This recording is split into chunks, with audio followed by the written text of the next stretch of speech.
Hello and welcome to MKG Biotech Club. So this is my sixth lecture in the series of lectures. We are going to discuss about the very important topics of GATE BT 2022. So without wasting further time, let's get started. So today's topic is vector. So vectors आपने basic steps of gene cloning पढ़े हैं जहाँ पे वहाँ पे आपने पढ़ा हुआ है vectors के बारे में. So this is one of the very important topic for exam point of view.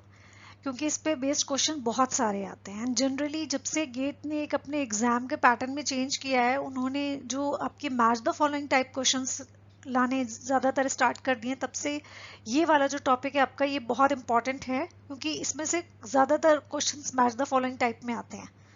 That means कि बहुत सारी चीज़ों को डिटेल में दिया होता है और कॉलम ए में आपको एक पार्ट दे देंगे, कॉलम बी में आपको दूसरा पार्ट दे देंगे and you have to match all these things. ठीक है, कुछ ना कुछ रिलेशन होता है जिसके बेसिस पे आपको उनको मैच करना है.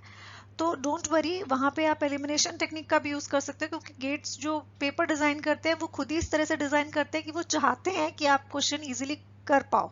तो इसीलिए वो ऑप्शंस कुछ आप जितने भी लास्ट ईयर के पीवाईक्यू आप प्रिपेयर कर रहे हो अगर तो आपने खुद ही नोटिस किया होगा कि लास्ट 3-4 ईयर से जब से match the following type questions आ रहे हैं इनका पैटर्न ही इतना अच्छा है कि ऑप्शंस देखोगे आप वहीं से क्वेश्चन इजीली क्रैक कर लोगे, आप इजीली अटेम्प्ट कर पाओगे क्वेश्चंस. ठीक है, तो ये मैच द फॉलोइंग क्वेश्चंस उन्होंने इंट्रोड्यूस ही इसलिए किए थे ताकि जो स्टूडेंट्स इतना ज़्यादा सिलेबस है उसको नहीं पढ़ पा रहे हैं या नहीं अच्छे से लर्न कर पा रहे हैं वो ये match the following type questions के बेसिस पे अगर थोड़ी बहुत भी नॉलेज है तो इजीली ये क्वेश्चन अटेम्प्ट कर पाएं और गेट को क्वालिफाई कर पाएं. ठीक है, तो ये जो है उसी टाइप के क्वेश्चंस के लिए ये बहुत इंपॉर्टेंट टॉपिक है आपका.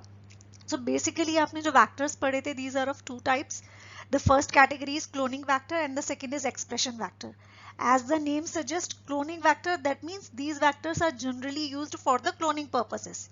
क्लोनिंग क्या होती है कि आप एक सिंगल सेल के कई सारे क्लोन्स बना रहे हैं. ठीक है, तो ये इस टाइप के जो आप प्रोसीजर्स हो रहे हैं उसके लिए हमारे क्लोनिंग वैक्टर्स का यूज होते हैं. तो बेसिकली एक small piece of DNA segments का यूज किया जाता है to introduce into a foreign gene और you can say some vectors. ठीक है, तो यहाँ पे क्या किया जाता है कि आप उसको जो भी आपका जीन ऑफ इंटरेस्ट हो उसको आप जो है स्टेबली मेंटेन करते हो किसी होस्ट ऑर्गेनिज्म में. ठीक है, और फिर उसको स्क्रीन आउट करते हो जो भी प्रोडक्ट आपका फॉर्म होता है.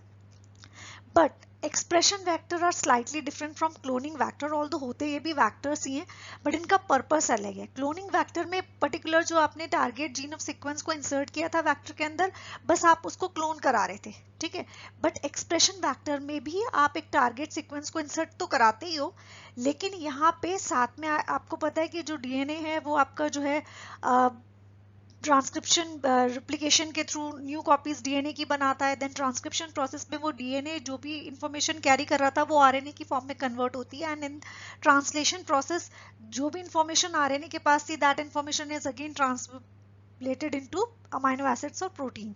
ठीक है, तो एक्सप्रेशन वेक्टर में बेसिकली हम प्रोटीन्स या जीन्स की स्टडी करते हैं. दैट मीन्स हमने तो डीएनए का सेगमेंट इंसर्ट किया बट आफ्टर इंसर्टिंग वहां पे रेप्लिकेशन की प्रोसेस भी हो, ट्रांसक्रिप्शन की भी हो, ट्रांसलेशन की भी प्रोसेस हो और ट्रांसलेशन के बाद जो हमारा अमाइनो एसिड्स या प्रोटीन सिंथेसाइज होती हैं वो किस टाइप का एक्सप्रेशन शो कर रही हैं that is our main target. ठीक है, तो हम उसको स्टडी करना चाहते हैं तो उस टाइप के जो वैक्टर्स है वो आपके सारे एक्सप्रेशन वैक्टर्स की कैटेगरी में आते हैं. ठीक है, सो रोल भी हमने देख लिया कि आपका जो क्लोनिंग वैक्टर है these are basically used for the cloning purpose. ठीक है, it is used to multiply copies of foreign gene of interest. While expression vector क्या है, it is used to obtain or analyze the gene product which may be RNA, protein or of interest of. ठीक है, gene of interest भी हो सकता है, RNA भी हो सकता है, प्रोटीन भी हो सकता है, कुछ भी हो सकता है या हो सकता है कि तीनों की स्टडी करनी हो. ठीक है, तो एक ही बार में आप कर सकते हो with the help of expression vector. Examples देख लेते हैं. अच्छा, एक्सप्रेशन वैक्टर का केवल एक ही है आपका plasmid is the only one which is used for the expression vector. Okay, while जो आपके क्लोनिंग वैक्टर्स है वो कई सारे टाइप्स के होते हैं, प्लाज्मिड्स भी, कॉस्मिड्स भी, फेज आपके bacterial artificial chromosome, YAC, MSc. ठीक है, तो कई सारे यूज होते हैं depending on the insert size और जिस टाइप का भी आपका पर्पस होता है उसके अकॉर्डिंग हम type of cloning vectors change कर सकते हैं. But expression vectors generally plasmids को ही प्रिफर किया जाता है फॉर एक्सप्रेशन वैक्टर्स. ठीक है, क्या क्या फीचर्स होनी चाहिए आपके क्लोनिंग वैक्टर्स में, तो ये आपको अच्छे से लर्न ही है कि ये ओरिजिन ऑफ रेप्लिकेशन प्रेजेंट होनी चाहिए, यूनिक रिस्ट्रिक्शन साइट होनी चाहिए। अभी हमने लास्ट वीडियो में भी पढ़ा था कि रिस्ट्रिक्शन एंडोन्यूक्लियस एंजाइम जो है वो यूज किए जाते हैं एज अ कटर, ठीक है। तो यहाँ पर अगर वो सीक्वेंस को आइडेंटिफाई नहीं कर पाएंगे तो फिर वो कट कैसे प्रोड्यूस करेंगे, ठीक है। तो दैट्स वाई रिस्ट्रिक्शन साइट्स भी प्रेजेंट होनी चाहिए, ठीक है, ताकि हम जैसे ही रिस्ट्रिक्शन एंडोन्यूक्लियस एंजाइम इंसर्ट करें उस पर्टिकुलर सीक्वेंस पे वो आइडेंटिफाई करे और कट प्रोड्यूस करे, ठीक है। बिकॉज लाइगेशन के लिए क्या चाहिए, जो आपने डीएनए सीक्वेंस लिया है और जो वेक्टर लिया है दोनों को सेम रिस्ट्रिक्शन एंजाइम से हम रिस्ट्रिक्ट कराते हैं ताकि जो भी साइट्स प्रोड्यूस हो दीज आर स्टिकी एंड, तो अगर स्टिकी एंड होंगे तो वो इजीली वापस में लाइगेट हो पाएंगे और डबल स्ट्रक्चर बना पाएंगे या लाइगेशन की प्रोसेस इजी हो जाएगी, ठीक है। उसके अलावा स्क्रीनिंग के लिए हमें क्या चाहिए होता है, एंटीबायोटिक रेजिस्टेंट या रिपोर्टर जीन्स की रिक्वायरमेंट होती है so that we can isolate the inserted gene. क्योंकि क्या होता है कई बार वेक्टर आपस में ही री बाइंड कर जाते हैं, रीलाइगेट कर जाते हैं, उसमें जो हमने टारगेट सीक्वेंस इंसर्ट किया था वो इंसर्ट हुआ ही नहीं होता है, ठीक है। तो ये उसको स्क्रीन आउट करने के लिए कि जो आपके होस्ट ऑर्गेनिज्म में जो आपने देखा या जो भी आप आइसोलेट कर रहे हो उसमें हमारा टारगेट सीक्वेंस प्रेजेंट है कि नहीं है, उसके लिए हमें रिपोर्टर जीन्स या एंटीबायोटिक रेजिस्टेंट साइट्स की रिक्वायरमेंट होती है, ठीक है। तो these are some features which are used for the cloning vector. While expression vector की बात करें तो आपको पता है क्योंकि हम यहाँ पे एक्सप्रेशन चेक कर रहे हैं along with these cloning vectors, ये सारी चीजें तो होनी ही चाहिए। उसके अलावा क्या होनी चाहिए, रेगुलेटरी एलिमेंट्स होने चाहिए like enhancer, promoters, terminal sequences, transcription initiation sites होनी चाहिए, ट्रांसलेशन इनिशिएशन साइट्स होनी चाहिए, in addition to having the features of the cloning vector. That means ये सारी फीचर्स तो होनी चाहिए जो क्लोनिंग वेक्टर में, बिसाइड्स दैट ये भी होनी चाहिए, प्रमोटर रीजन होनी चाहिए, एनहांसर होना चाहिए, टर्मिनेशन सीक्वेंस होना चाहिए, ट्रांसक्रिप्शन इनिशिएशन साइट्स होनी चाहिए, ट्रांसलेशन इनिशिएशन साइट्स होनी चाहिए, ठीक है।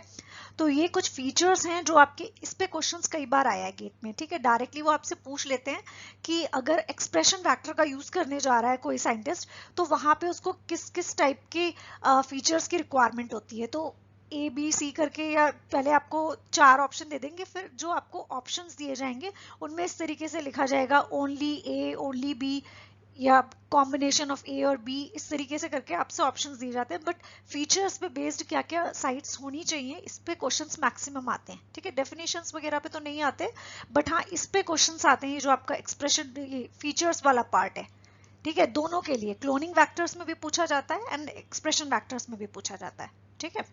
इसके अलावा और क्या क्वेश्चन पूछा जाता है देखते हैं। एक क्वेश्चन आपके क्लोनिंग वेक्टर में ये आता है कि वेक्टर का साइज अगर आपका कितना है तो उस पे बेसिस पे हम किस तरीके से वेक्टर सिलेक्ट करते हैं।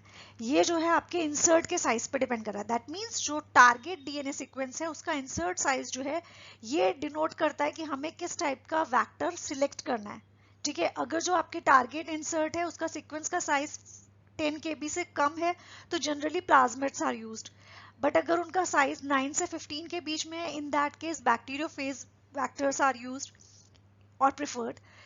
इन केस अगर साइज 23 से 45 तक है तो हम कॉस्मेट को प्रेफर करते हैं। अगर साइज आपका 45 से ग्रेटर है बट स्मॉलर देन 300 kb है in that case bacterial artificial chromosomes are preferred. Then अगर आपका साइज जनरली 100 to 30 kb है बट ये आपके पीवाई आर्टिफिशियल बैक्टीरियोफेज क्रोमोसोम्स होते हैं, ठीक है। इनका एक स्पेसिफिक यूज होता है, तो ये आपके जनरली जो है जहाँ पे आप बैक्टीरियोफेज क्रोमोसोम्स का यूज करते हैं वहां पे ये जनरली यूज किए जाते हैं। देन आपके जो YAC क्रोमोसोम्स हैं ये जहाँ पे इंसर्ट साइज 300 kb से ज्यादा होता है और 3000 kb तक का होता है, ये जनरली हम मैपिंग वगैरह में यूज करते हैं, ठीक है। जहाँ पे हम जीन मैपिंग होती है तो वहां पे ये YAC का यूज किया जाता है, ठीक है।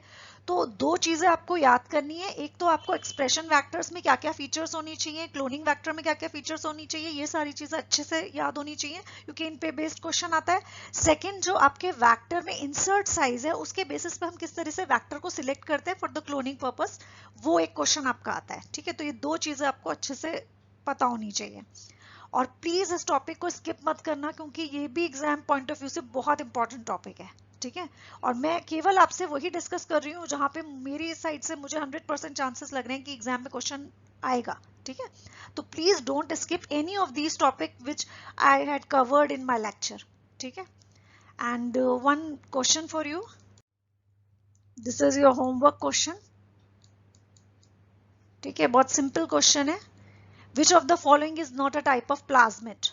वहाँ पे जब आपने अपने सिलेबस में प्लाज्मिड्स के टाइप पढ़े थे तो उसमें आपका एक वैसे क्वेश्चन आप जनरली कर ही लोगे आराम से, FR TI and T4 इनमें से कौन सा आपका प्लाज्मिड नहीं है या टाइप का प्लाज्मिड नहीं है, ठीक है। तो ये आप कमेंट सेक्शन में मुझे आंसर करके बताओ। और प्लीज आप लोग आंसर्स क्यों नहीं कर रहे हो, मैं देख रही हूँ आप लोग वीडियो देख रहे हो, कमेंट्स कर रहे हो, लेकिन आंसर्स कमेंट नहीं कर रहे हो। So please don't do this. अगर वीडियो देख रहे हो तो प्लीज क्वेश्चंस के आंसर्स भी करो ना। गलत होगा तो कोई बात नहीं, गलत हो जाएगा, उसमें क्या है, आप कुछ सीखोगे ही, ठीक है। तो प्लीज कमेंट करो आंसर्स को भी साथ में, ठीक है। चलो फिर मिलते हैं नेक्स्ट वीडियो में, and please like the video and share it with all your friends.